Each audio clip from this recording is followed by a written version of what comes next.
Hi, hello and welcome to another episode of course, China. I'm Fernando. And I'm Ziv. And Ziv, who are we today with? Today we're here with Sophie Yuen. Hi. Hi. And Sophie is originally from Chongqing. And she, after graduation, after being a college teacher for a couple of years, she moved to South China in search of better career. And then in the 90s, she was one of the first on a very big, very famous Brazilian shoe manufacturer in South China, in Dongguan. At the peak, they employed 100 Brazilians right here in China. This is something we're going to talk a lot about. So Sophie, welcome to the show. I'm glad to have this chance to chat with you too. Thank you. All right.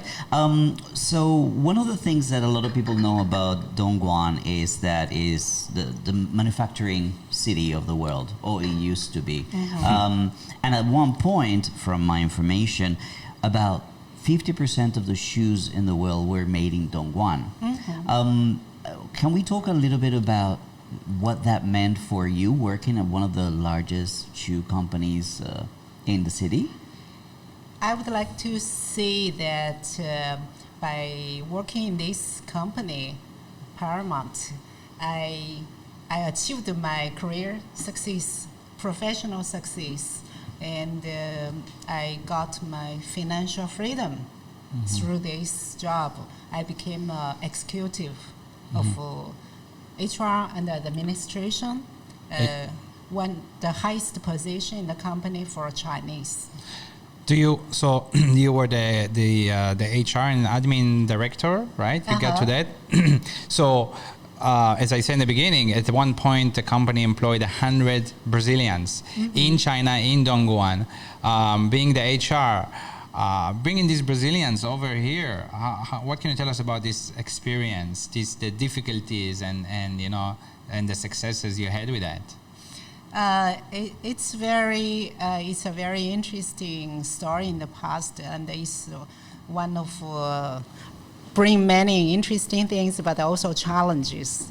As you guys may know, that Brazilians, when they arrive China, many of them, they will imagine Chinese people are wearing a hat like a Vietnamese nowadays, doing kung fu. And everybody planting rice. So I still remember my husband, he was a Brazilian. He told me that when my boss told him that he need to take a boat from Hong Kong to China, and he was imagining a fishing boat. Yes. Right. But when he arrived at Hong Kong and then he saw the jet, the ferry, the shuttle ferry, we are going to be this level. Right. And when he arrived China, he said everything is out of his imagination. I think this is a very common story for a lot of people. It was for me as well. When I first came to China, I didn't know anything about China, and I expected everybody riding bicycles. And I get to Shanghai, and all I can see is Mercedes-Benz and BMWs, and I'm like, I think, you're very wrong? surprised as a foreigner when you come to China. It's not what you expect, at least back then. I wonder if maybe now it's different, the media and everything. But so the Brazilians came here. We were talking before the show a lot about how I said that one of my first jobs in Dongguan were teaching Brazilians English, doing some private lessons. It was like 100 RMB an hour. And I was amazed that you live as a foreigner in China, and you don't speak, of course you don't speak Chinese, and you don't speak English too. How did you communicate with them? What do you... I think as a human being, we have common body languages to understand each other. Like smiling, we know that if you smile to someone, you are friendly, to show friend to someone. But main things I think Portuguese, Brazilian's language is as it's quite common, similar to English. For Brazilians, number one, they have the advantage that they learn English fast, and the second, I think it's Chinese people. We are very friendly, and we give chance for Brazilians to understand us, to slowly like this. But still, there are many cultural shocks during this. Brazilians come to China in our company with the Chinese, and happened many stories, many interesting things. Why don't we go back a little bit to how you got to Paramount? I mean, did you get a job post? What was your position first? Tell us a little bit about your history. The beginning. Yeah. The very beginning is like at that time Paramount is not Paramount yet. It's called the U.S. Shoes. It's 1995. I was in Shenzhen, and then I want to change a job, so I look for newspaper post. In that time, we don't have website, internet Yes, right. to look for job yet. It's just starting. So I found a job in the newspaper. I sent my resume. They called me for interview, and they hired me. In that time, it's a U.S. company, so the operation managers from America, and he interviewed me, and they liked me. In English or in Chinese? In English. Okay. And he said that my presentation skill is very good. So I was given the position senior admin officer. Okay.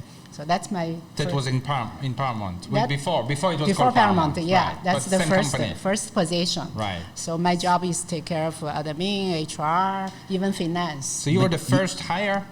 No. In From that time, them? they already have. They already had some people. They were already there some You were years. replacing somebody. Yeah, I was. Okay. But how many years of experience did you have before you got to Paramount, to this position, which is? After graduation from university, my first job is college teacher, right? Then in year 1988, I was 23. I Okay. came to Shenzhen, so I started to look for a job. Actually, my first job, you know how I found it? I worked floor by floor in Shenzhen. That time, the tallest building. Diwan Dasha? Not Diwan. That time don't have Diwan. Okay. It's Guomao Dasha. Okay. That one there is a turning restaurant on Oh, the top. yeah. Okay. Somebody told me there are many companies inside. You can go there to look for a job.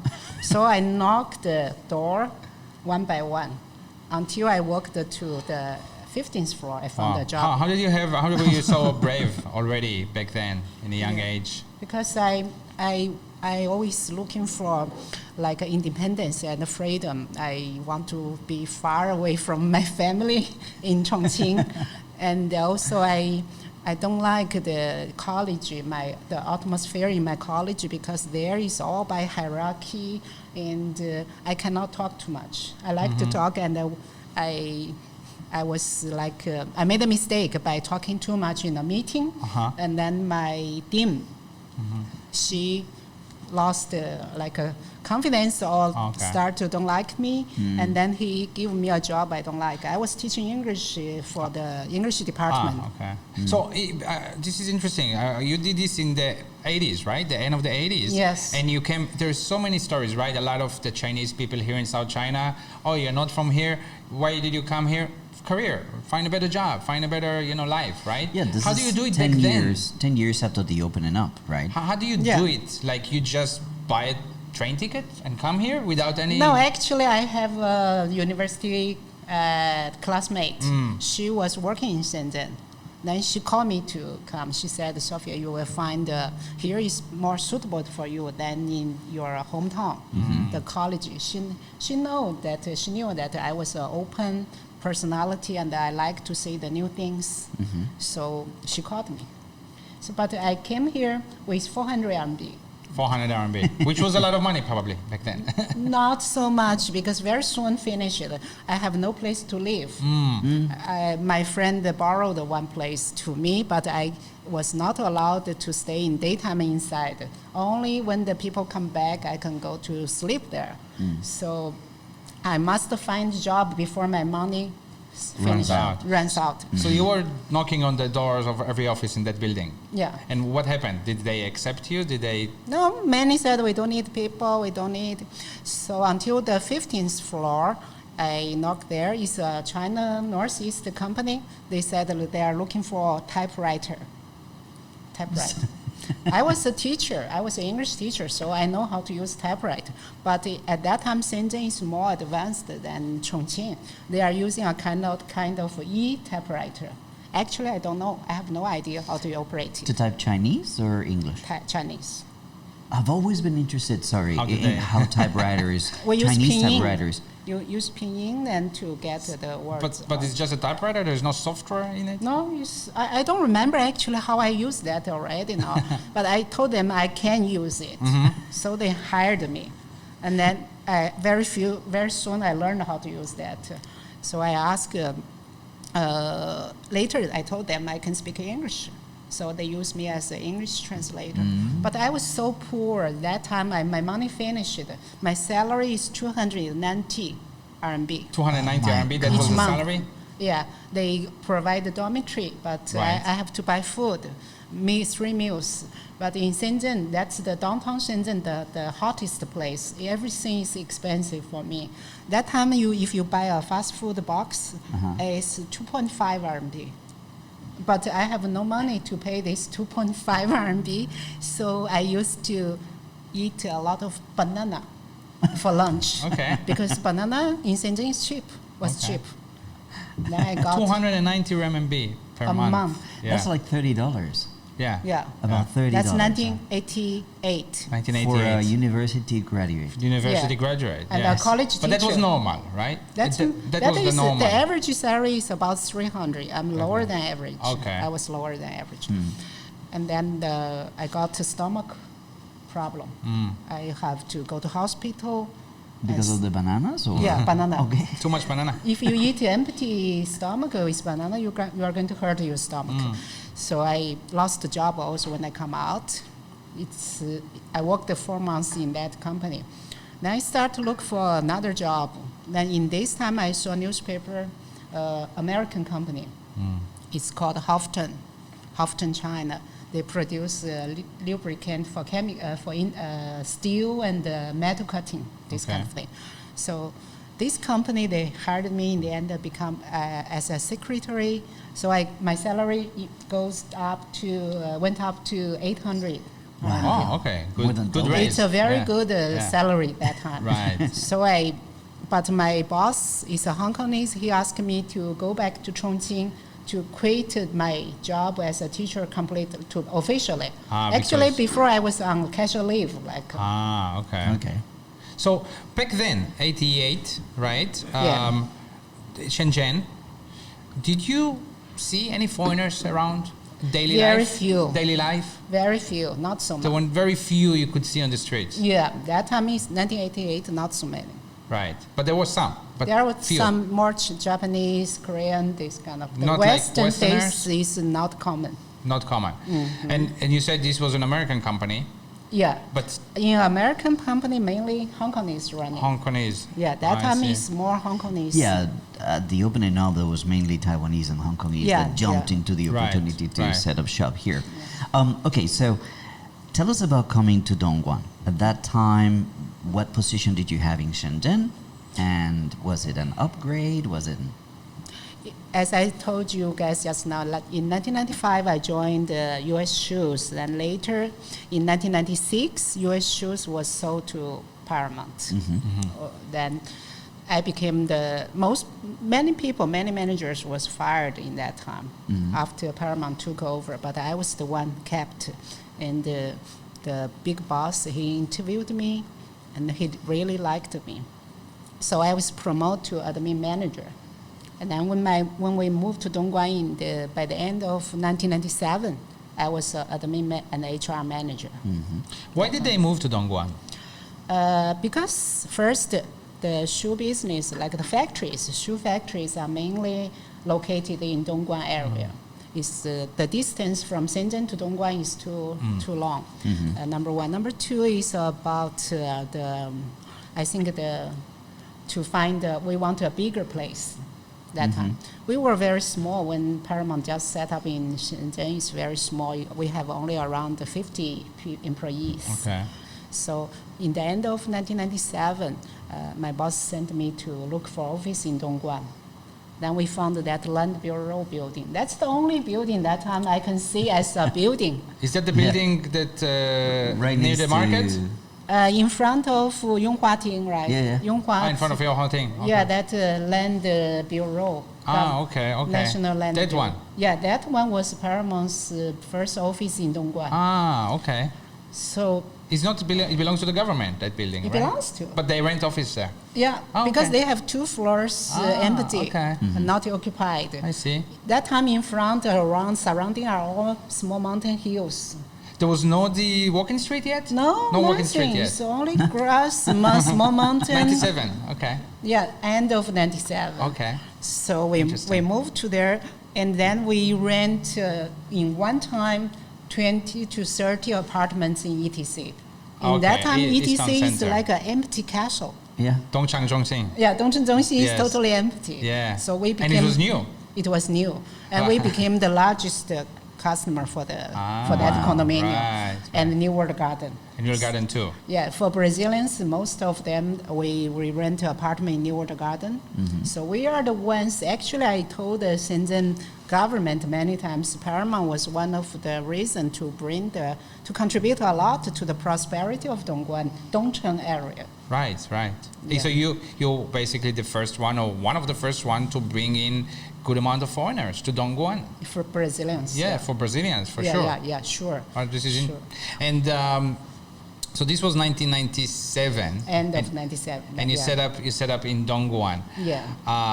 And right away you had already a few Brazilians, and you were bringing more and more and more. Was it Yeah. very quick? When we moved to Dongguan, we have I think maximum 10, 20 Brazilians. Then later we start to hire Brazilians gradually. But because Paramount is there, we follow everything, we follow the law. So we need to apply work permit for Brazilians. But we got difficult Right. because we are not supposed to hire so many, many yeah, foreigners. yeah. So I'm one of the first to go to government to explain that to them why we need so many Brazilian professionals. That is something I Why? wanted to ask. And why? Why? Yes. It's because the shoe business, we were serving Nine West, the American Nine West group, right? And their shoes used to place to Brazilian companies in Brazil. Manufacturing. Yeah. there. In China, we have many shoemakers, but their technical and the technology and the skills are not so mature Developed. and not so developed and professional as Brazilians. So American customer, they want good quality shoes. So to do this, we have to move. Bring the know-how. Yeah, bring the know-how, Brazilians. And also in that time, China factories, their setup is still very simple. The Chinese factory owners, they really don't know how to really set up nice, sophisticated production lines. Their machine is a little out of date. These Brazilians, a lot of them, they grew up in a shoe factory, right? Yeah. And the Brazilians, many of them even by what I know that they start working in shoe factory at 12, Yeah. 14. Yeah. So they really have good really know. know-how. Right. They really know how to make good shoes. So that's why we brought many Brazilians, even they don't speak English, Right. to China. Where did these Brazilians come from? Because Brazil is rather large place, and a lot of the Brazilians that I know tend to come from Dois Hermanos, The South, right? the south. The South, Rio Grande, so Yeah. this state. A lot of them from the same city, right? Novo Yeah. Hamburgo. Dois Novo Hermanos, Hamburgo Novo Hamburgo. and Campo Bom. Yes. That area. So is that where it they like- made shoes? Referrals? Yeah. Like, I know a friend, if you need, I can call him. I mean, Yeah, it's like this. One introduce another, then. Right. So sometimes one family came, 2 brothers, and then bring the wife, sisters. And actually, these Brazilians don't look Brazilians, They look right? more like they look German. Europeans. They're German descendants, Yeah. Italians. By what I know, South Brazil is mainly like a German and Italy. How to Right. say, immigrants? Immigrants, yeah. Yes. Immigrants. Couple generations. Yeah, a couple of generations. Yeah. One of my colleague, even he told me until he go to primary school, he was speaking German only in home. So actually, a lot of the world shoes, because of Brazilians. I mean, if you think about it. Yeah. Before in Brazil, there was a lot of manufacturing, and then in China, in Dongguan.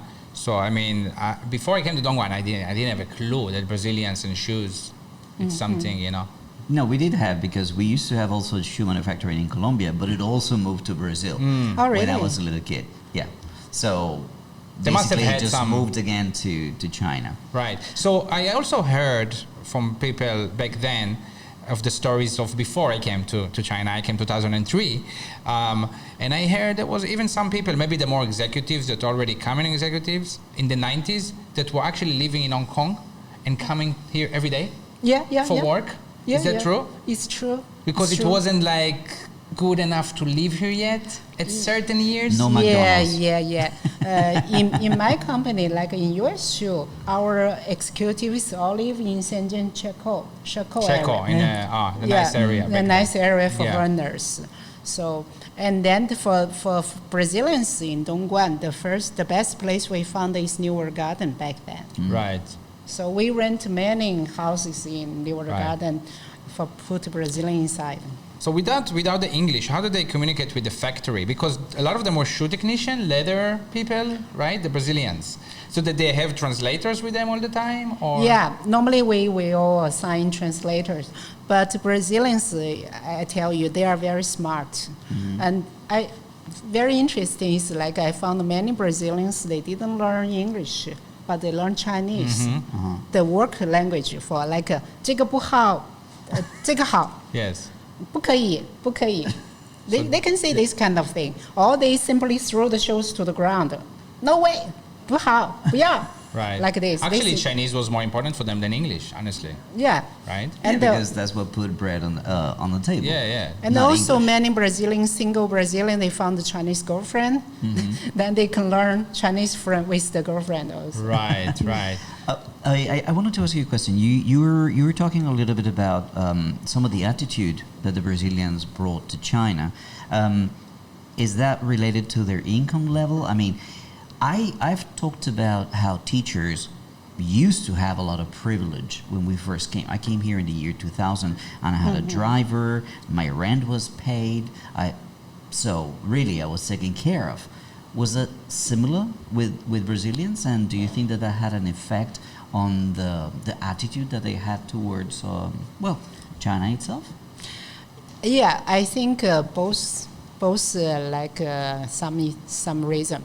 For Brazilians, I notice when they come to China, because of course our company give very good benefits, provide very good benefits. The salary is much higher than Chinese, and they have the free apartment, in good condominium, I the think best. they even had Brazilian food at the company, right? Yeah, Chinese also. Food we have for Chinese and They had a Brazilian. chef, a Brazilian. Yeah, we hired a Brazilian chef Yeah, even for yeah. Brazilians. Dietitian, a person who prepared a diet for Because them. Brazilians complain about Chinese food.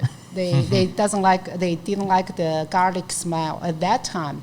Nowadays, many Brazilians love Yeah. the food, Chinese food with garlic. Right. But in the beginning, they said we have some kind of smell in the food that they don't like, and I don't know why. I know that Brazil was that at that time is not so much Right. better condition than China. But they came with a kind of a little proud, A little spoiled. little spoiled. Yeah. So we give drivers to them. We give very good service. Chinese people is always I think is always friendly to foreigners because in our culture we treat our guests well always. We show welcoming attitude. So that brought some kind of conflict between Chinese and Brazilian, and Brazilian is a little nose high. And then, so given that situation, my job and my husband at that time, he worked for a Brazilians HR also. The HR on the Brazilian side, right? Yeah, Yes. Brazilian side. So we joined to give training to Chinese and Brazilians. He gave training to Brazilians. I give training to Chinese. In order to get along? To get along and to mix To accept the accept the culture. culture of each other. Like for Chinese, you cannot imagine which kind of training I give to them. Tell us. For new employees, my first lesson is telling them how to share the toilet with Brazilians. Because in our company, we use Western toilet hose. I and cannot in see what you're not a going. typical Chinese type. Then many Chinese people, they like to Squat on Squat on the the- Western toilet. on the Western toilet, on the Right. seat. And then Brazilians come to me to complain. They said that they saw drops of Right, piss, yeah, whatever, yeah. whatever dirty things. So I remember once I took a group of Chinese people go to toilet to stand there and show them and tell them. Then because what Chinese people is thinking, they think many foreigners might have AIDS. Oh. So a lot of stereotypes, stigmas. Yes, Wow, stereotypes okay, about all right. foreigners. They think foreigners are too open in sex area, and Chinese is very conservative. So they were a little bit afraid. A little were afraid. Worried about yeah, stuff. so they don't want to touch the toilet used by Brazilians. Okay. So I give training to them. I told them, all Brazilians, when they come to China, the first thing we are going to do is a healthy check. Right. So this is required by government also. In order to get work permit, they must need a have health the check. healthy check. It's interesting. They do still check for AIDS on the work permit, Yeah. health check. Nowadays, no. They do. Still? I just did it probably last year again. Oh, really? Yeah. I thought mean, nowadays it's we don't do already. Part of the health check. It's inside. Yeah. There is these results too. At least there is a box and it's ticked. Yeah, there is something there. It's Oh, interesting. really? And do you know what kind of training your husband gave to Right. the Chinese? That's Then my, interesting. Oh, sorry, to the my Brazilians. husband because we set the training content together. So what he told them is about Chinese culture. Mm-hmm. Then Chinese people are friendly. It doesn't mean you can abuse their feeling, right? You need to respect them. Mm-hmm. They have their food we don't like, but we need respect. Like Chinese don't like our cheese. Mm-hmm. We think cheese is bad smell, so some Chinese think. So we should respect. You come to this country to work, you make money in this country. You should respect this country. So my husband's job is to teach them about this part. I mean, honestly, Very to give important. Yeah. them the benefit of the doubt, Brazilians, Yeah. I don't think it's just Brazilian. I think it's a foreigner thing. Yeah. You just had it like a bubble of many Brazilians together. Yeah. you know? I think many other foreigners would have the same thing. They don't like that they're squatting on the toilet. It was like almost like a gang together. It was Yeah. a community that was created. It's like you Yes. took a community of Brazilians, again, from the same city, from the same town, sometimes the same street, and you Right. put them in Dongguan. So it's a community that's just being transferred Right. from one place to another. So it's a lot easier to communicate, to talk, to complain, to... Right. They say that you sit with a foreigner for 5 minutes and they start complaining. And Brazilians say this about themselves, that they gossip a lot. Yeah. Really? Yes. And so, what about family? Did anyone back then bring kids over? In the beginning, not. In the beginning, not. In the beginning, not. But very soon, when they get used to China life, they start to bring the Right. families.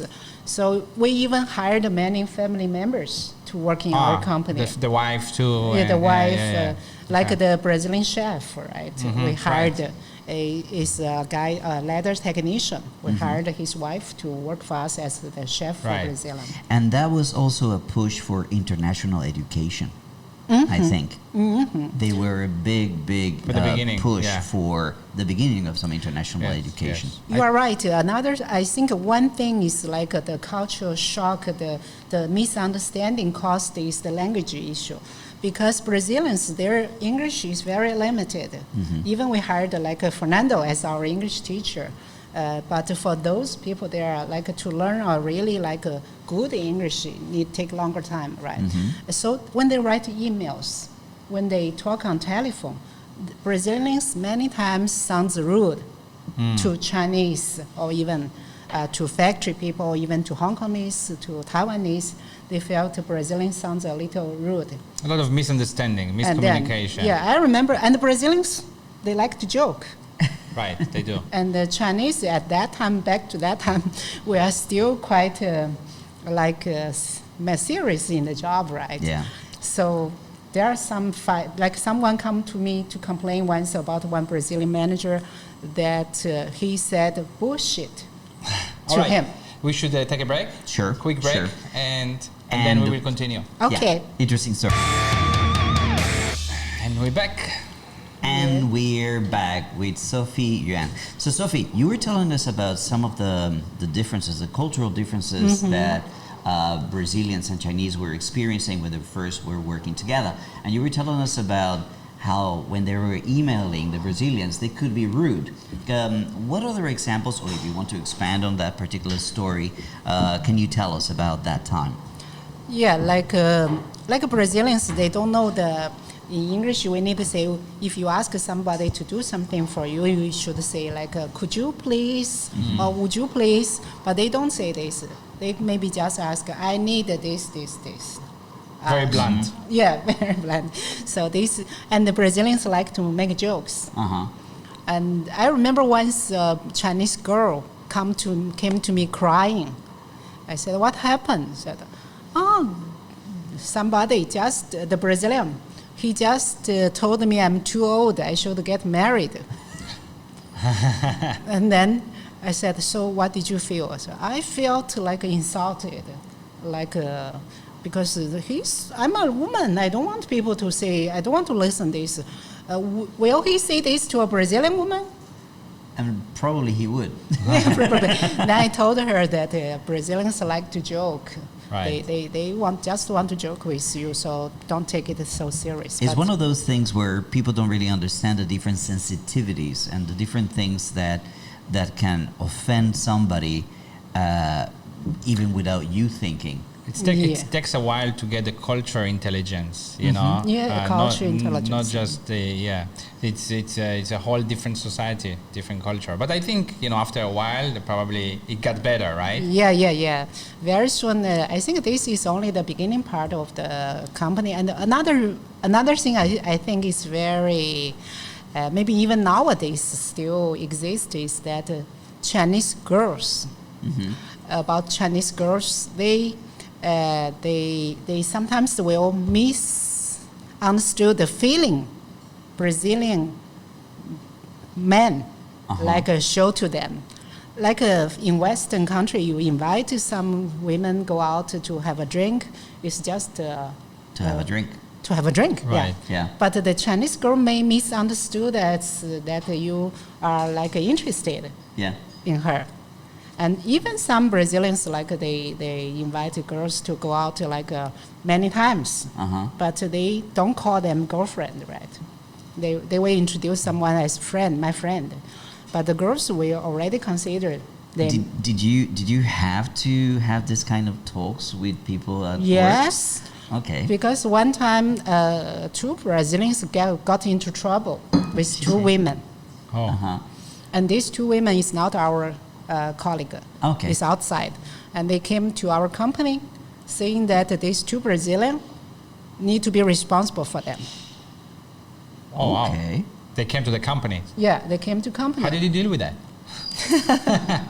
So because they make a big noise at the reception, so I invited them to my office and talk with them, ask them what happened. And they talked to me that they bring us to their home and they told us they like us. So we consider we are dating with them, so we should be their girlfriend. But suddenly they said that now we should not go to their apartment. So what are we? What they are treating us? If you treat us as girlfriend, they should show respect to us and tell us what's the situation, right? But this is so. If they treat us as whore, pay us by hour. Wow. So did you allow any relationship within the office? In our company, it's okay, It's so okay. serious. And as long as you have because me and my husband, we met in the company. Did your husband, before we talk more about that, Ari, yeah. Did your husband, when he did the training to Brazilians, after that incident, for example, did he need to train them about Chinese women, treat about the girls with relationships? respect. I trained. You did? I did. Ah, okay. I did train to Brazil Chinese. After this case, I organized a new training to all Chinese female colleagues and tell them when Brazilians tells they like you, maybe it's not really like, it's just they are fond of you as a female, and they may not be in the intention to officially date you. as a girlfriend. So you need to be careful. I remember one of the differences. Somebody told me this, and I'm like, to this day, I still don't know if it's true or not. That I love you and I like you. I love you is less important than I like you. Yeah. In China, you mean? Yeah, in Chinese, No. 我爱你 is not as serious as 我喜欢你. Really? No.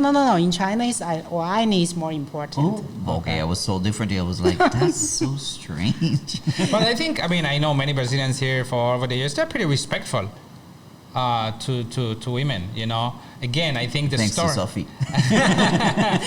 You taught them a lot. No, actually, Chinese girls, they like foreigner and the Brazilians. You know what? Because they respect the woman in the social situation, Right. any kind of circumstances or place in the workplace. Right. Brazilians they were like Western, right? They think lady first. They open the door for the women. They were romantic. They give flowers. Like a Chinese men normally. They are shy to express their feelings. Right. So Brazilians are more considered like more romantic, more passionate, more like Is that how your husband is? yeah. Okay. That's how he got you. So your husband was working with you before he was your husband, right? No, yeah. Actually, he came after me. He came after you to the company. Yeah, I still remember that the first day we met. Because before he came, I used to report to general manager directly. I was the main manager. Then one day, my boss, the general manager, called me to her office. Then introduced this guy, this middle-aged guy to me. And I look at him. He was smiling very nicely, but he really was not good looking. He has a long curly hair, and on the top he's bald. Okay. And but he was very nice. He smiled to me. Then my boss said, "This is your new boss." Okay. I said, "What?" She's like, one day I will be his boss. yeah. And then now I was thinking, I don't need another boss. I report to general manager. And then then I said to him, he can say hello, I shake hand with me. He was nice. But I was thinking, okay, I'm going to give you a hard time. Because if you want to be my boss, you need to really be very good in what you are doing. So I start to report to him. I know he didn't understand English, but I go to him, give a long report in English, and just to see his reaction. But what surprised me was like he always say perfect. So I was kindly happy, right? At least this guy, the new boss, he didn't give me trouble. He recognized me and respect me. Everything is perfect. But later, after know him better, I know that that was the only English word beside hello and goodbye he can speak. Perfect. So, but by this perfect, I gradually fell in love with him. Mm-hmm. Wow. Then my boss assigned me to be his English teacher. I wanted to ask you a question. Brazilian people and Latin people, I'm Latin, we tend to be very physical in our expressions of affection. So we hug and we kiss and, right? Oh. Was that a problem? A big problem for me in the beginning. This is one part of the culture shock, because that also, I think, is one of the reasons that Chinese girls misunderstood Brazilians. Yeah. Because the Hugo is so enthusiastic, right? Yeah. So warm, so nice. And they kiss each other, and they kiss Chinese girls also sometimes in the beginning. Because Brazilian, they give everybody this kiss, like for not married 2 kisses, not married 3 kisses, and married 2 kisses. And this was nice when you in the beginning. But when I start to date my husband, I start to feel uncomfortable, because Brazilian women, they were famous in the world for using less clothes, as less clothes as possible.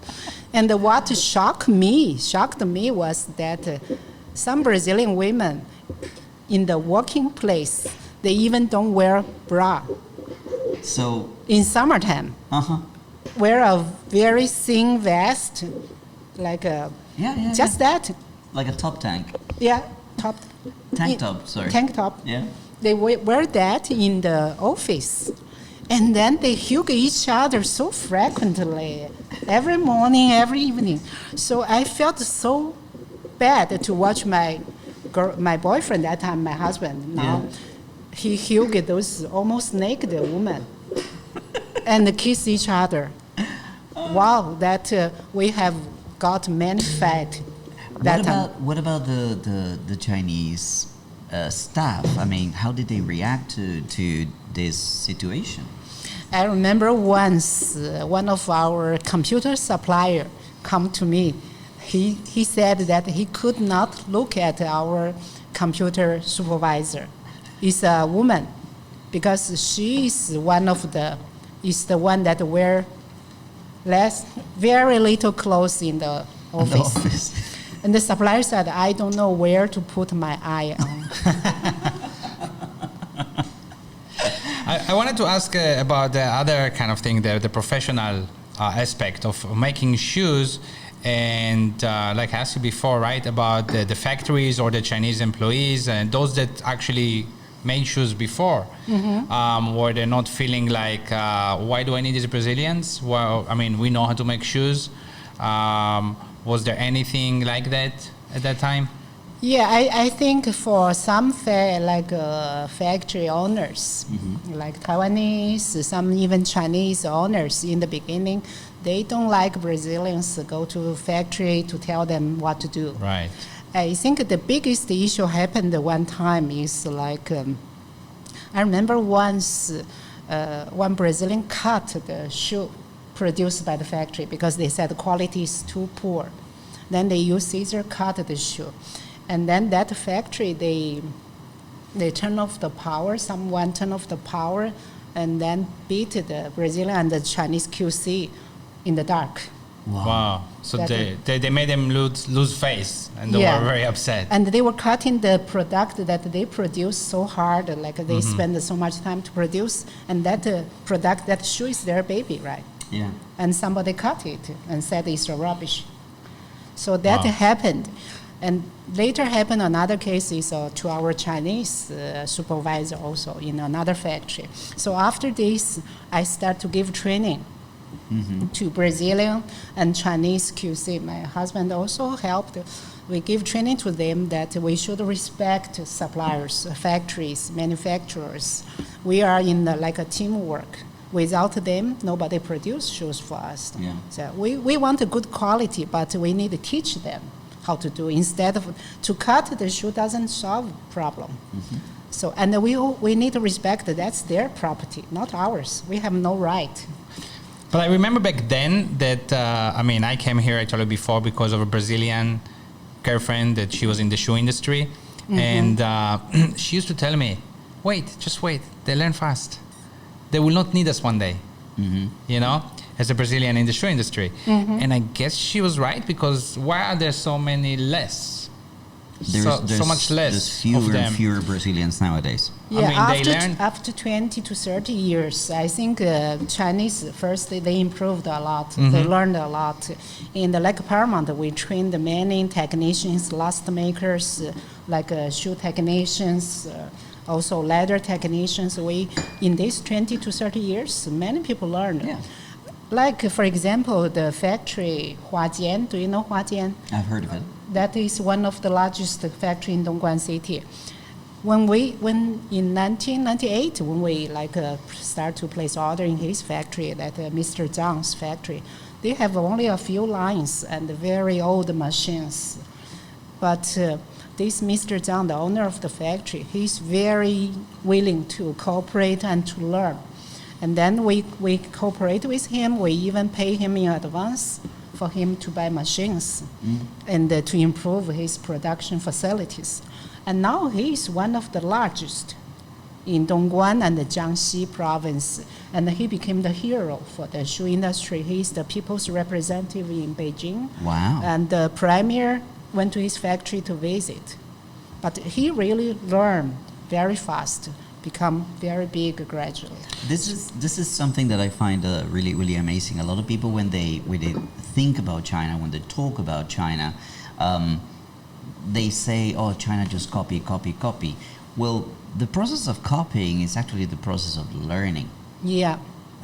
For example, in manufacturing cars, manufacturing furniture, they learn how to do things, and yeah, right. They don't and need then the they get foreigners better anymore. Right. Yeah. Is there? I mean, I guess that today, if a Chinese can do the same job as a foreigner in the same quality, and they speak Chinese too, Yeah. I guess you would prefer Chinese, right? Yeah, I mean, yeah. it's Because Chinese anyway is cheaper and easier to manage.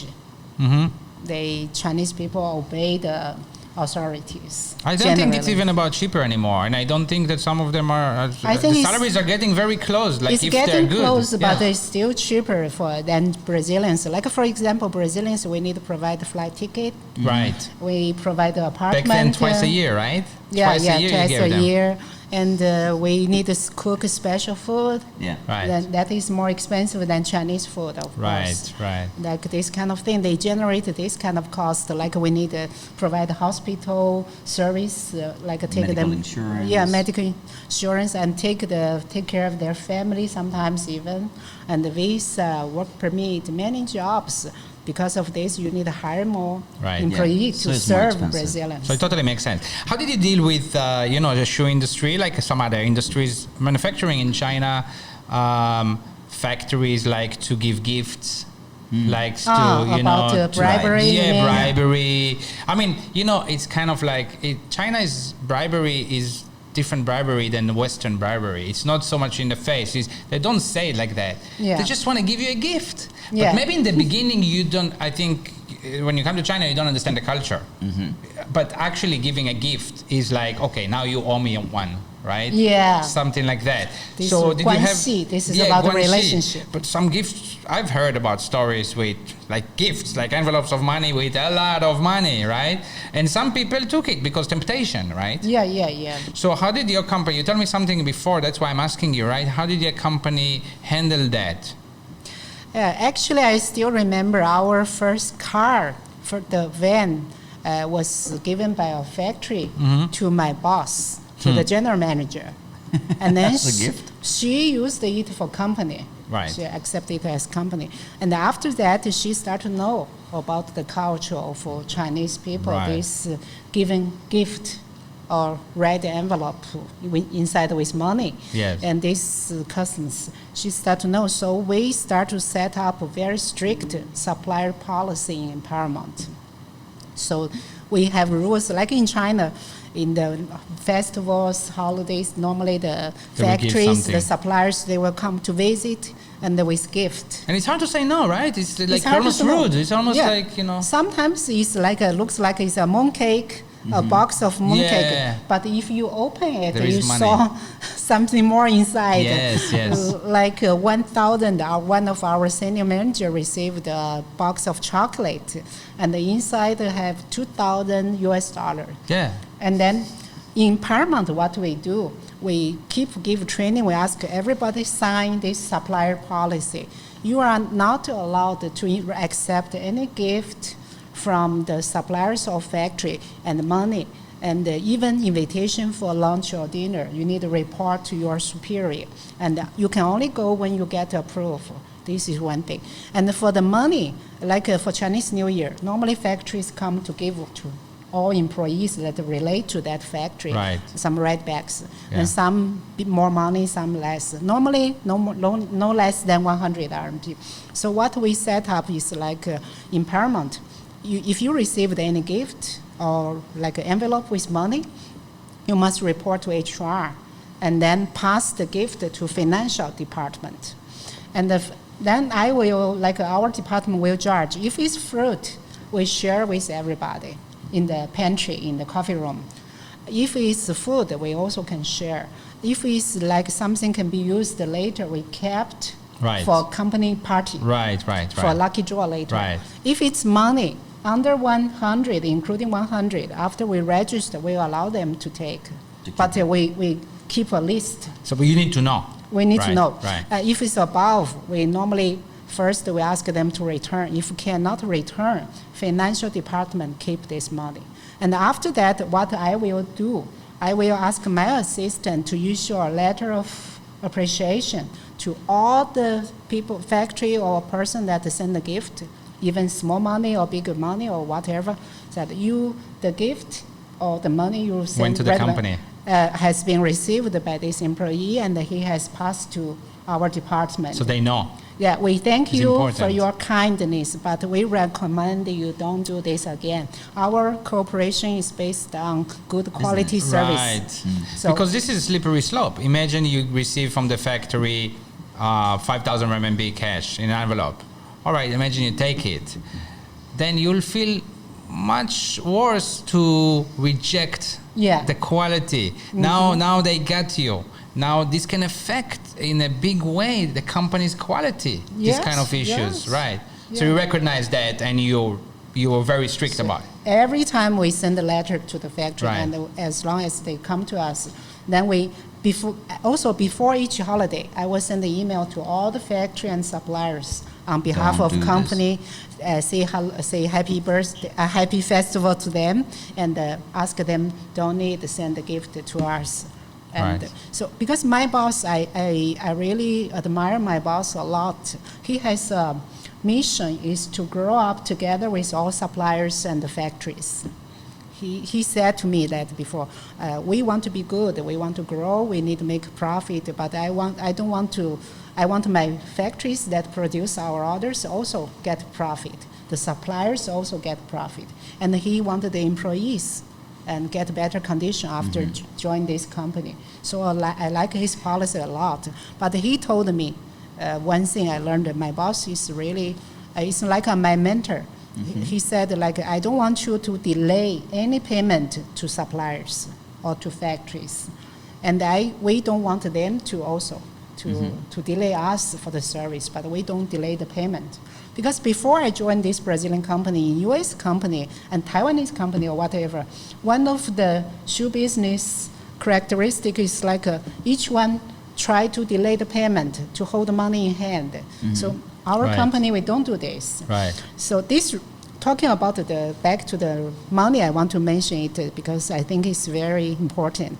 Those money we received from the gift, what we do with it, we set up a love fund in Paramount. We call this love fund, and the money every half year, we announce the balance, the income, and to all the employees, all companies. Split it. Yeah, no, how this money come, how much is the balance.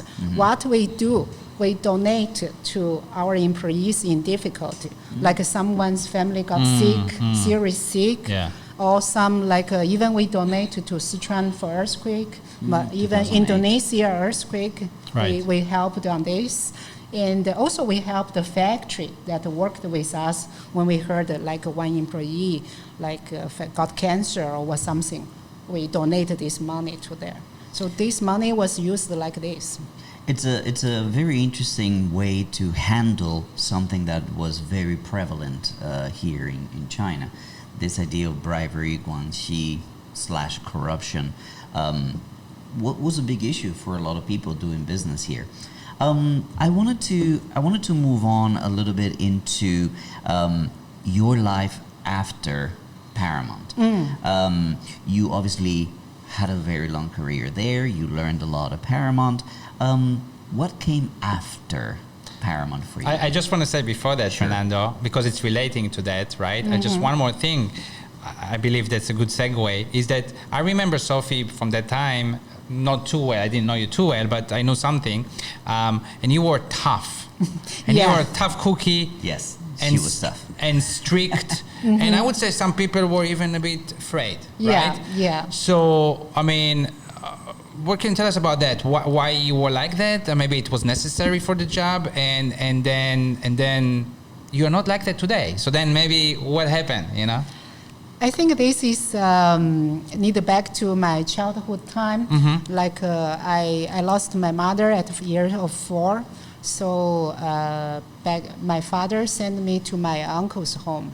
So from 7 to 18, I was living under my uncle's protection. But my uncle is a very tough person, very strict, very honest person. So he has a position in government.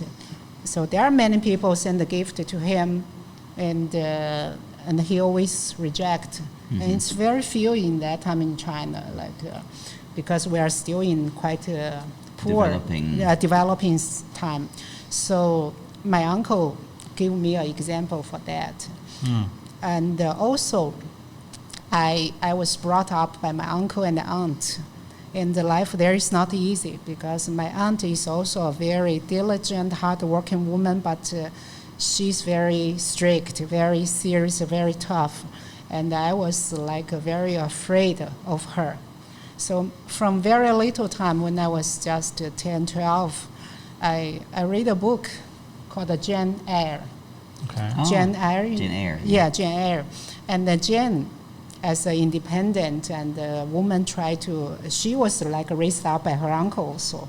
So I kindly find the connection between us. So I consider her as my model, role model. So she, in the end, gained the freedom. So I thought, I need to be like her. I want to, when I grow old, I want to fly away from my uncle's home and become independent. But to be this, I need to study very well. So I force myself to study, to focus on study. Whenever I have time, I read. In the end, I go to university. And because of this, education from my family, I have to face many hardship by myself. Now I become very hard and strong in myself. I was very independent.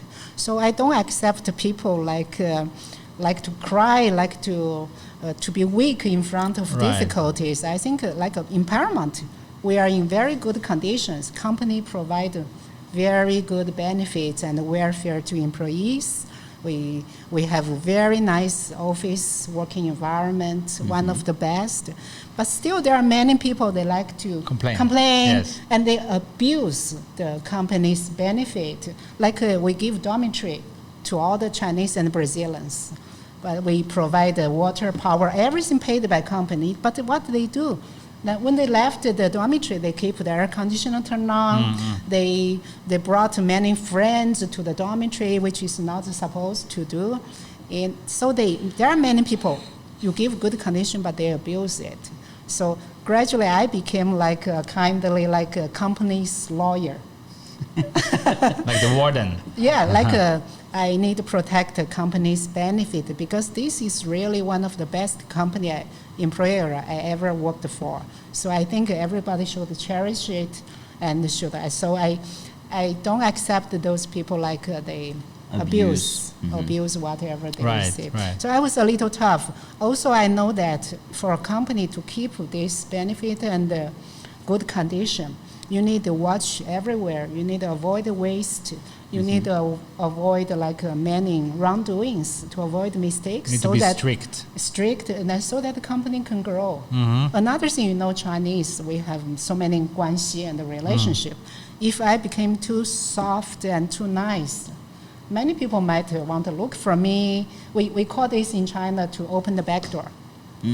Give access to people to... Yeah, so you keep your distance. I keep my distance because it's I have in the a army, position. like the officers, they keep the distance. Yeah, I help people. I care about people.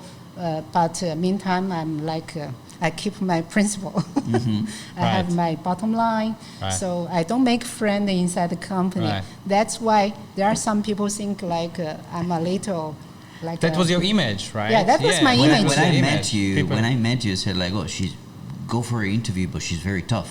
I remember when I sat across from you, I have no idea how this interview is going because you gave me no feeling of I ask many questions. I make sure I hire you and you really bring what the result to us, right? Yeah. But I don't ask you a cent of bribery, right? No.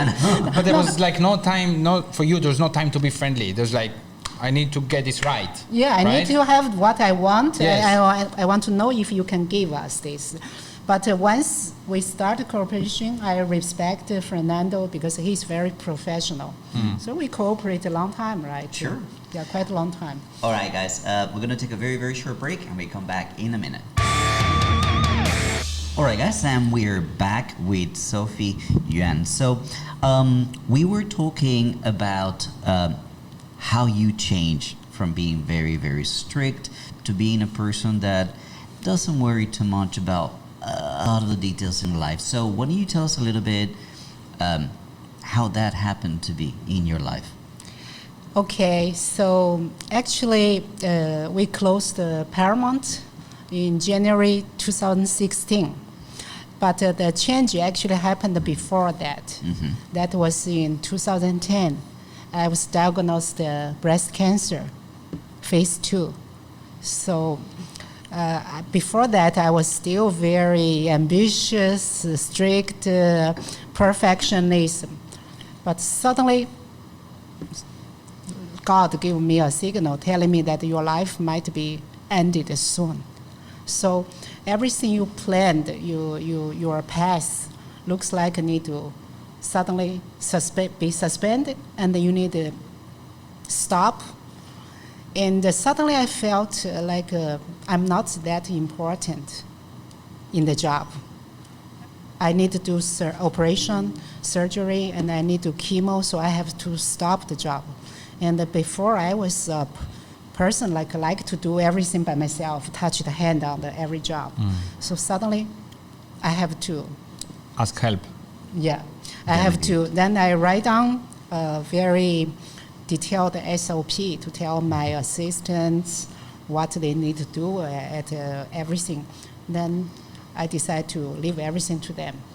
Like in 1 week's time, I have to go to the surgery, so I leave everything to them. I suddenly realized that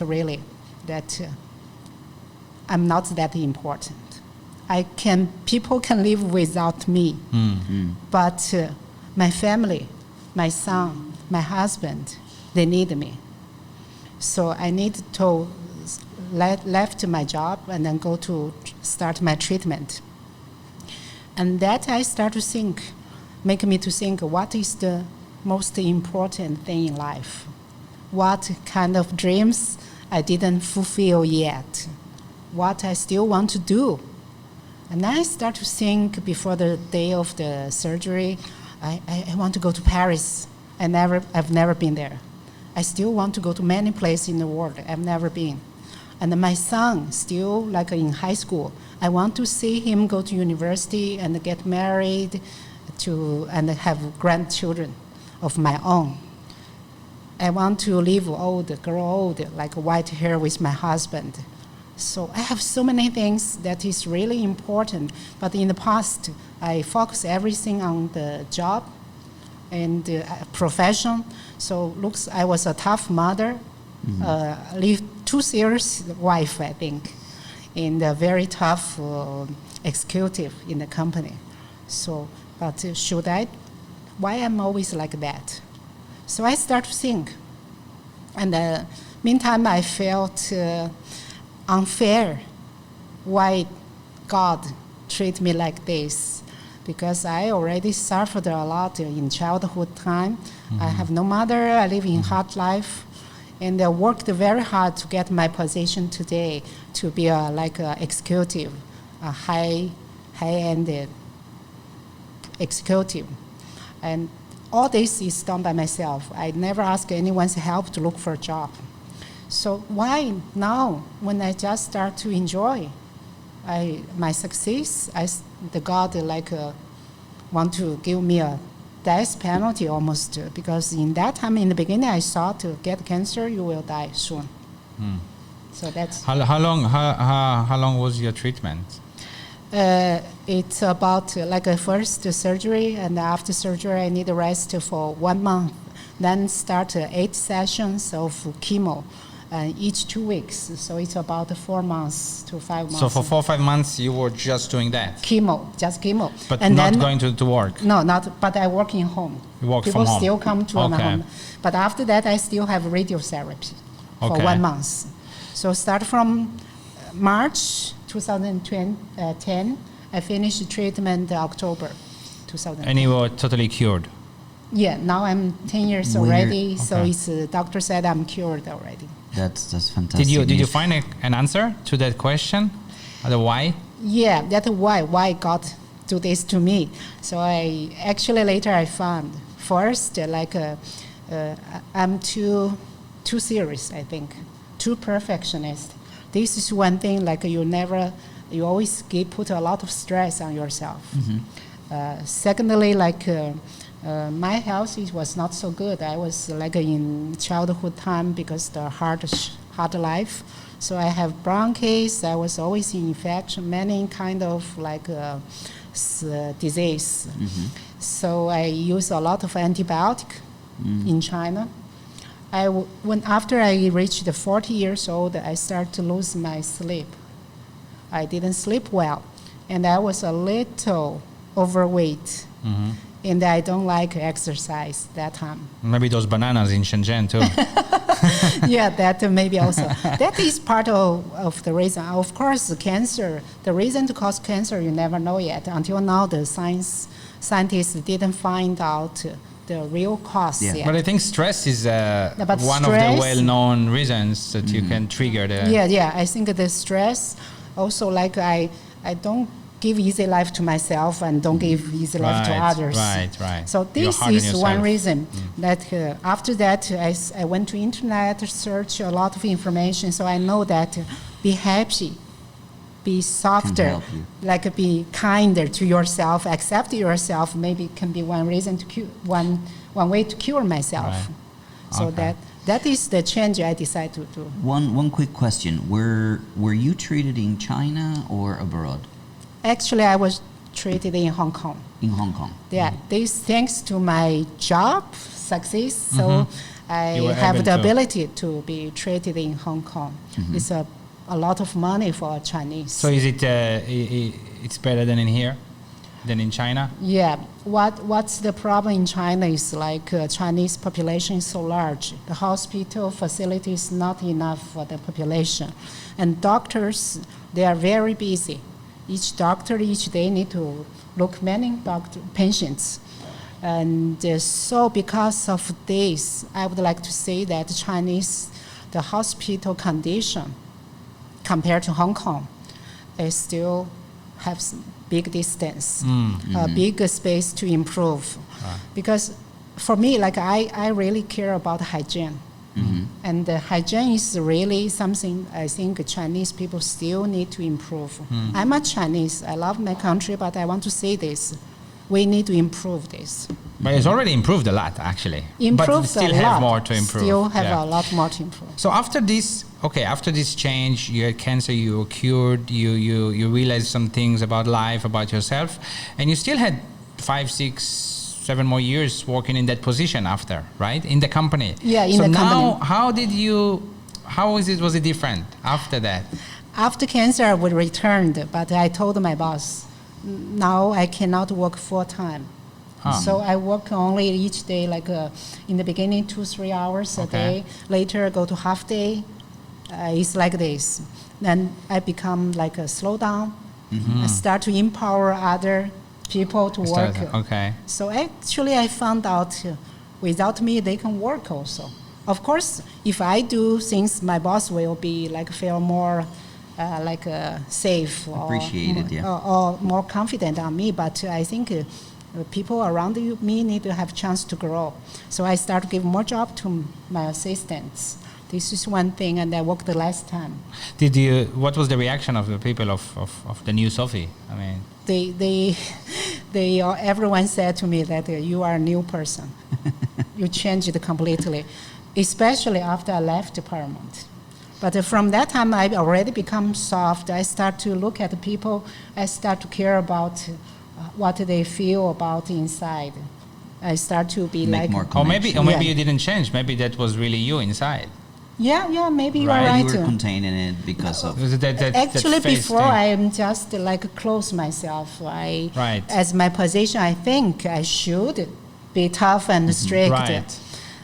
I want to talk a little bit about, you mentioned something very important, cleanliness and hygiene. Yeah.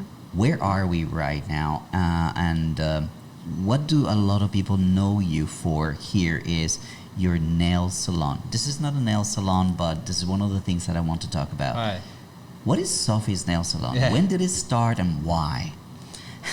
Okay, talk about, Fernando talk about hygiene. Actually, that's the reason I set up my Sophie's Nail Salon. Because back to 15 years ago in China, the nail salons are very small, and most of them don't look so clean actually.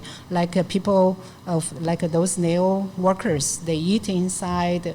They Still exists today. I Yeah. was in one a couple of weeks ago. The Chinese people, also smokers, they smoke inside, and those workers also staff, they lie down on the sofa supposed to be for customer, and they don't care about too much hygiene, toilet smell.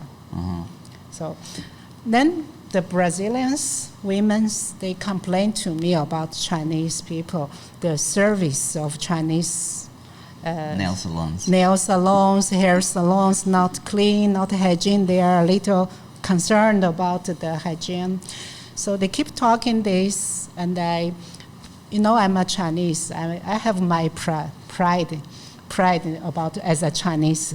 Then I start to think, why don't I set up a nail salon that is different from others, and that Brazilians will come and recognize it is clean, hygiene, and they feel safe inside. So I decided to do this. Then my sister retired from her work. I called her to be the manager, set up a high standard for hygiene. I use really quality product. I don't do like those other small hair nail salons. So my mission for this nail salon is the cleanest nail salon in Dongguan.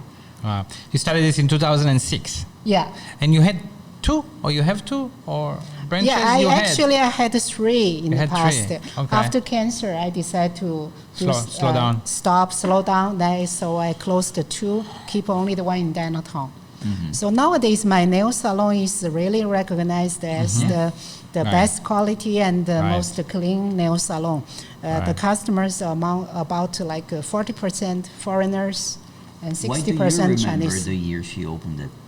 Well, I remember when you opened it, and I think you took an advertisement, right, Yeah, in the yeah. magazine. In your magazine, Yes, you just started right. it. Yeah, I also remember we used to deliver the magazines to Paramount. Until today. Yeah, And, not today, but also to my nail salon. also to Paramount. Before, I think Yeah. it was the first company. I think it was your name on the package. Yeah, every yeah, time, yeah, I yeah. believe. Every To time. Sophie. Yeah, yeah. And then, of course, it said Sophie's Nail Salon. Yes, in Dongguan. Do you know that even CCTV, they come to interview me Okay. in my nail salon? Oh, really? They want to know why there are so many foreigners in my nail salon. But you never did the nail salon full time for you, right? You're No, like no, the no, no. visionary. You're like the boss. But Yeah, I'm you- the investor. you're I not- leave to my employees Right. manage it. I've always had this question. You are Sophie or Sophia? Because I know you as Sophia. Actually, I'm Sophia, right? But I put Sophie so that it don't make it too mean. Latin. Oh, okay. Okay. So people call you Sophia? Yeah, but my husband, my close friend, all call me Sophie. Okay, I see. So it's like a more close calling. Sophia sounds more Brazilian. Yeah, yeah. That's true, yeah. So that have being said, so 2017 or 16, 17, right? The company was done, right? Yeah. The company continued to do other kind of businesses under different names. No, yeah, they closed Something like that. They yeah. closed Paramount, right? And then this is related to where we are today, actually. So what did you do after? What did you get into? Yeah. I was the last one left my ex-company Paramount, so I closed the company, finished everything, then passed to the boss. Then I start to think what I should do next, because my ex-boss still hire me as his personal consultant, but I have a lot of time free for myself now, and I was already 50. So I start to think my first half of life already finished. A new chapter should be opened. Mm-hmm. What do I still want to do? Then I start to think about my dreams. Back to the old time, childhood time, as I was not good looking. I was short, big face. So for Chinese teachers, they like to select those good-looking girls or boys to make performance on stage. And I always have a dream to perform on the stage, like to join a singing or dancing group there, this kind of thing. So I want to learn something about art. This is one of my dreams not fulfilled. Another thing is like I like to talk to people. I like to help people. So I have been to America in 2004, I think, to be a certified dream coach.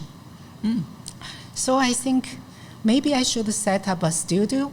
There I help women like me and other young people to realize their unfulfilled dreams.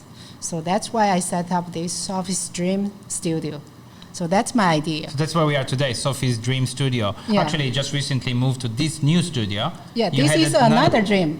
There's another dream that you fulfilled, right? Yeah, another dream fulfilled. Because this is a really nice building. Yeah, I want the to other work building in was nice. No, Global Plaza, no.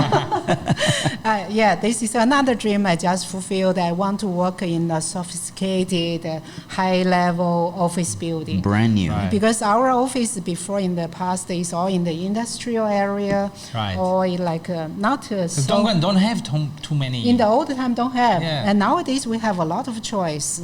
So I bought this office and moved to here to just to fulfill my dream. So basically, you are a life coach, right? Yeah, You're yeah. a certified coach. But your spin on this is the dreams, right? So Sophie's Dream Studio, which is life coach. That's what they're supposed to do, I think, to help people realize their dreams. So what do you do? What does it mean here in Dongguan in China? In Dongguan in China. Yeah, what does it mean? What kind of clients do you have? What do you do? How do you help them? How do you define them? How do they find you? Yeah. Actually, like in my past 20-some years working in Dongguan, I knew many people. Yes, of and the course. people all respect me. A lot of, especially in footwear area, people respect me. And then they consider me also as a role model for them because they think I gained my professional success and my marriage is successful also. So many people consider me as an example. Also, you're coming from the HR, which is helping people. Right? Yeah, in It's- HR job, like as a professional, I always need to talk to people. Yeah. Communication. To communicate. Yeah. I know I have ability to recognize people, Right. to know like a stranger's personality Right. or his pause or his questions, his thought or his about potential or anything. Yeah, anything. Yes, So this is my ability accumulated so long time. So I think I can make use of this, and I like to talk to people like we are talking today. Right. So I felt it's interesting. It's like ideas comes out. So I decided to help people. And another reason I take this profession is because I want to look for one profession that can work until 80 years old.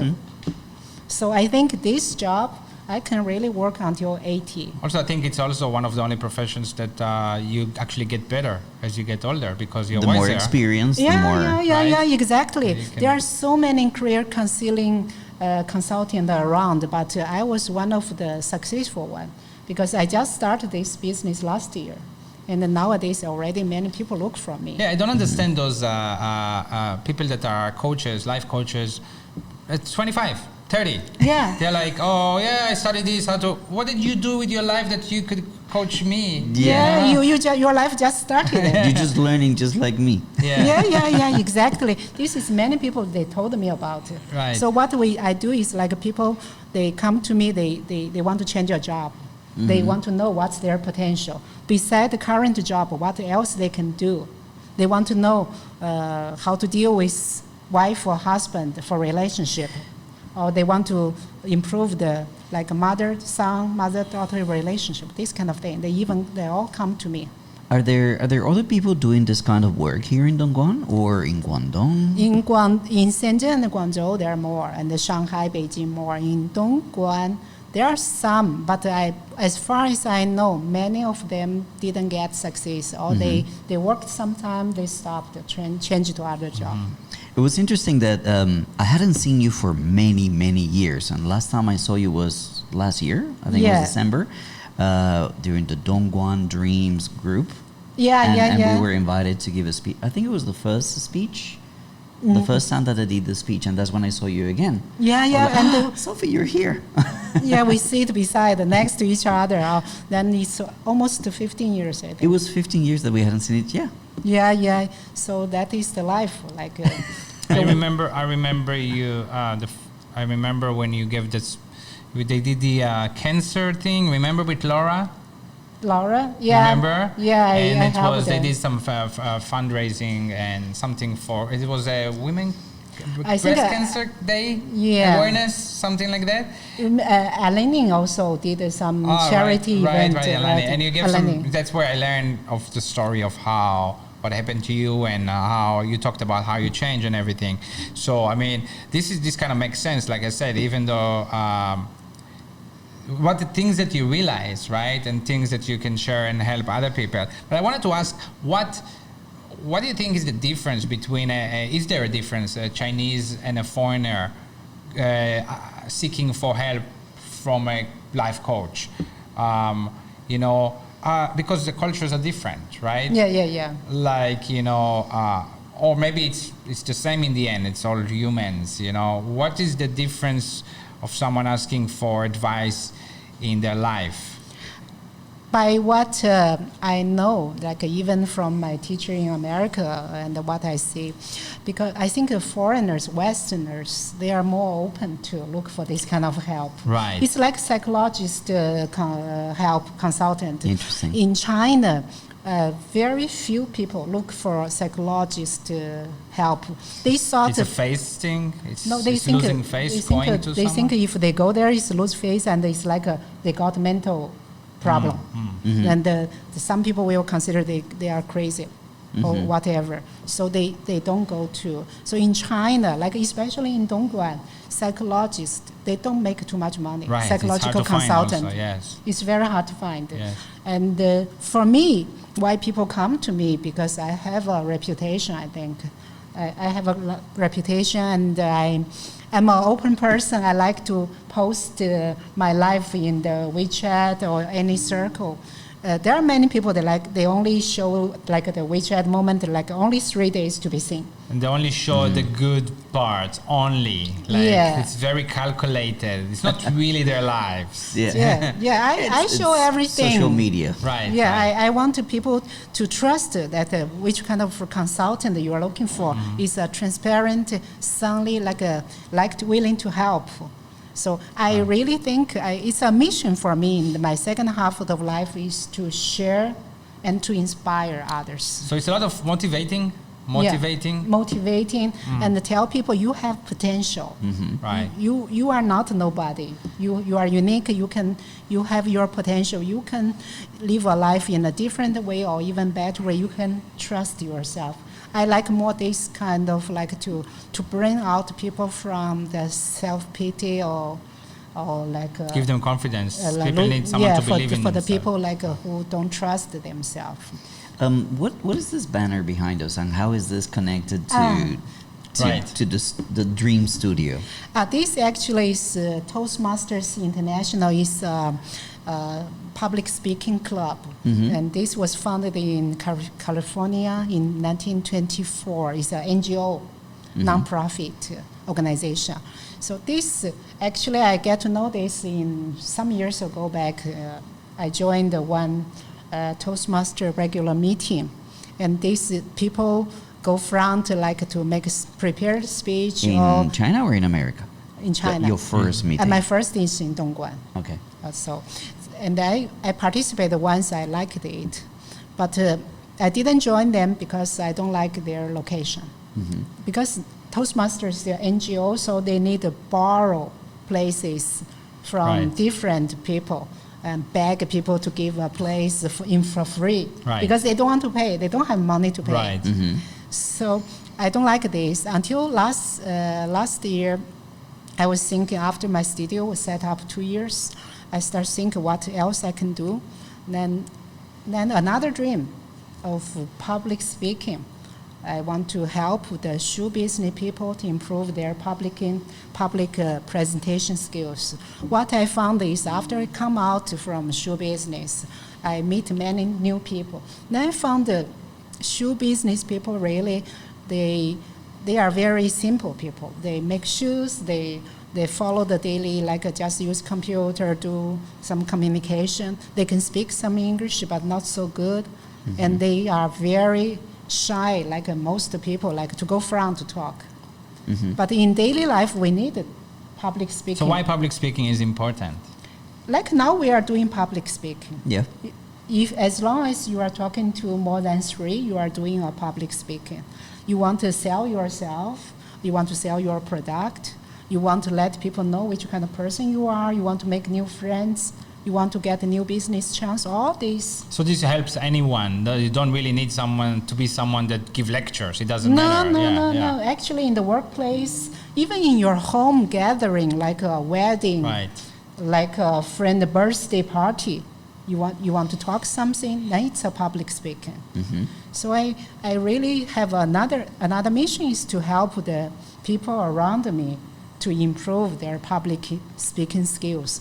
And this Postmaster match everything because we have evaluation inside.